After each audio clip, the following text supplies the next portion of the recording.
Well, Fuego, we finally got a chance to see the kind of pseudo sequel. So, are we happy about this? Or rebequels, I guess. I don't know. Guys, we're here to talk about the crap legacy. Did I say crap? Have you checked the children?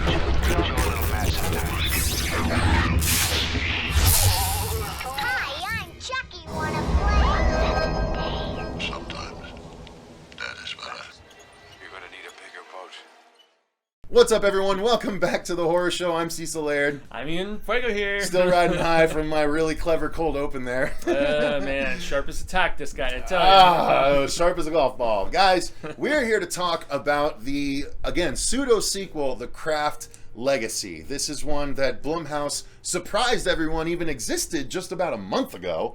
And all of a sudden, boom, it's here. And so we're here to talk about, is this a worthwhile time, or is this another Black Christmas? Yeah, especially for like renting at $20 or buying at $25. I bought it $25 because I just take those hits for the team at this point. Which Amazon Prime apparently put out a news article recently, or made a statement that said, you don't really own your Prime movies if Prime ever goes away. Yep, I saw you that. Sons of bitch. That's why I still love Blu-ray all the media. way. You know what I mean? Physical media, yo. So, guys, we're here to talk about this pseudo sequel, and my overall thoughts on it are: I went into it open-minded. Believe it or not, I was actually quite excited to give it a chance. I didn't think the trailer looked terrible. In fact, I even believe I said, I'm not hating on this. I'm actually into seeing it. You know, they used some of the same lines from the first one, and I was like, okay, maybe it'll work. Yeah, one of the same lines. But it honestly, it fell so flat. They Blumhoused the hell out of this. They definitely Black Christmased the hell out of this. Black Christmas 2019. They took every bit of snake venom that was in the first movie out.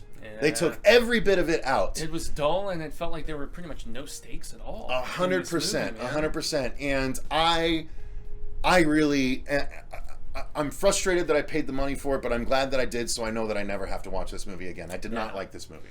I didn't like it either, man, and I think one of the cardinal sins that I made was rewatching the original film the night before, because the original film was never like a big time favorite of mine. You know, I mean, young Nev Campbell for Fruza Balk, Mary Jane from Half Baked. I forget the name of the other actress who is kind of like our lead character, but this, despite being dubbed as kind of a sequel, I mean, it felt like a remake, and just like beat for beat, all from the love spell to like beat for beat, except for all the cool beats. Yeah, well, yeah, and also, yes, I know that like these girls definitely felt like high schoolers in comparison with rewatching the other one, where you're like, oh, these are people in like their mid to late 20s playing high school. No, they definitely felt like high schoolers. They felt like high school kids, and I guess for that reason, I'm not the target audience for this movie. You know, as a man in my mid 30s, you should be able to enjoy a movie for me, on some level, no matter what. I will. You rewatched the original, yes? Yeah. Did you still enjoy it? Yes, I did. Absolutely. That's what I'm saying. I really like that movie, man. We need to review that too. Yeah. There's like something that they choose to do, whereas like in the original film, Fruza Balk ends up becoming like kind of a villainous character. And yes, spoilers, sorry, but this is a movie that's like 20-something years old. Mm-hmm.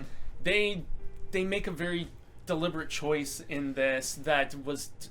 It's a good enough transition into the story. Yes, it is. It is. So, Lily is our main actress, and she basically new school. She's moving there with her mother. Her mother is she's like just playing house, as my parents would say, with David Duchovny, Mulder himself. Before we even get there, though, he has 3 sons. Yeah, before we even get there, though, we see an incomplete trio at school. Exactly. Yep. You need the north, the south, the east, and the west. You need all 4 of those to have those 4 like crucial elements. And the 3 girls are like, I told you we need a 4th. And we need a 4th. It's like, why are they putting it all on Front Street? That's such bad storytelling. Anyway, they're telling right off the bat rather than showing anything. Yeah, and it's so continue back to Duchovny's. And kids. And I hate to compare this to the original film, but how can I not? You can't. It's a sequel to it. Yeah, exactly. And like, how can I not compare it when, at least in the original movie, it took a while to kind of unravel that and get to that like crucial portion and stuff.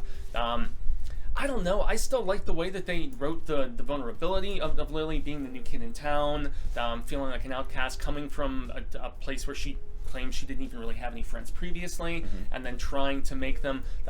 I did really feel for her significantly in that early scene where she's embarrassed with having to run to the bathroom and everything without going into that. Sure. Being not being a woman, I can't even fathom the embarrassment of something like that going down. So that was really one of the few scenes where I felt just empathy, and I was just like, holy shit, I would never want to be in that position. And thankfully I can't be, since I have a dick. But nonetheless, like, I mean, yes, she's in this new scenario, and yet I felt like she became such fast friends with them, and I didn't feel like the script really, like, by the end of it, you're like meant to believe that they're so tight and they're so close, but I didn't really feel like they montage the entire getting to know each other stuff. Yeah, it didn't really feel like their friendship was that genuine, like it was that, like, really deeply rooted. And so that was one of my bigger issues with it. And she's got kind of an attraction with one of these new, like, stepbrothers, and yet, he's got his own history that he goes into at one particular point too. Love spells are cast, and so on and so forth. Characters' real intentions are, eventually revealed. But I just felt this was dull. It was so lacking. It was like I was like yawning throughout this movie, man. It just really, as I said earlier, it didn't really feel like there were significant stakes. It felt so PG-13 in comparison. With even the first Craft, despite being R-rated, aside from like an F-bomb here or there, that probably could have been a PG-13 film in the 90s. So, agreed. Yeah, this movie was a complete mess. You didn't care about the characters. No. It was an obvious rip-off of the first one. Yeah, Lily was the only one that I kind of was interested in. But they never fleshed out anyone else. In the first movie, every single one of the witches had an arc.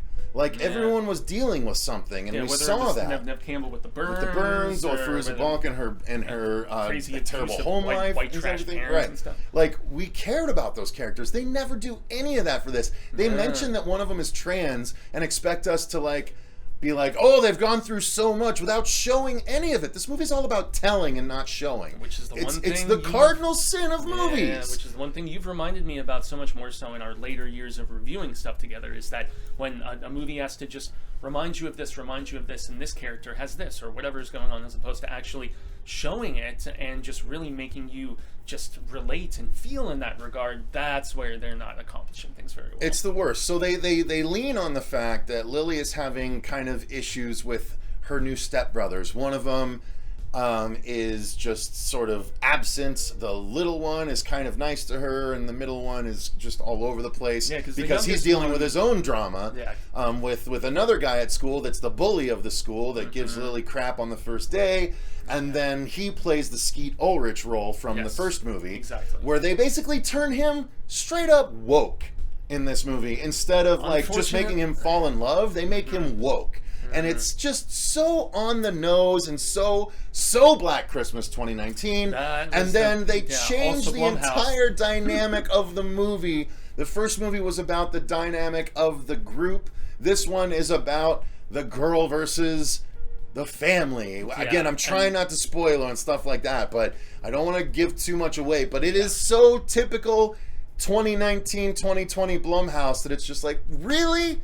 The first movie worked great because of the conflict in between the group itself. Yeah, exactly. The fact that, like, girls could have a rivalry aspect amongst themselves when it came to the power aspect. Girls are that way. They're catty. They're so mean to each other. As my lady says all the goddamn time, she's like, I mean, I still even remember back in psychology class when I took, my Psych 110, and they were talking about, you put a bunch of guys in a room and they'll all bro out, whatever, and a bunch of girls, they faction off into these little, like sub-packets and stuff like that.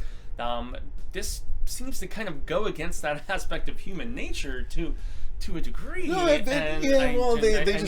don't bother. They don't bother with showing the girl side. Like they bother with Lily. They don't bother with anyone else. And Lily's antagonist is not interesting enough. Performance-wise, she did good. She was good. The mom was okay. The mom was okay. We know her from other things. Yeah, but man, do you know who was bad? David Duchovny was awful. He was so bad. In this movie, he was hammy. He was over the top. He was not fun to watch. From his opening scenes where he's saying hi to her and I'm like, that's where we're going. Are you trying to be awkward here? Yeah. Is that what we're doing? Why are we setting him up as like a dickhead? You know? Yeah. And a little bird told me that mint chocolate chip is your favorite. Here you go.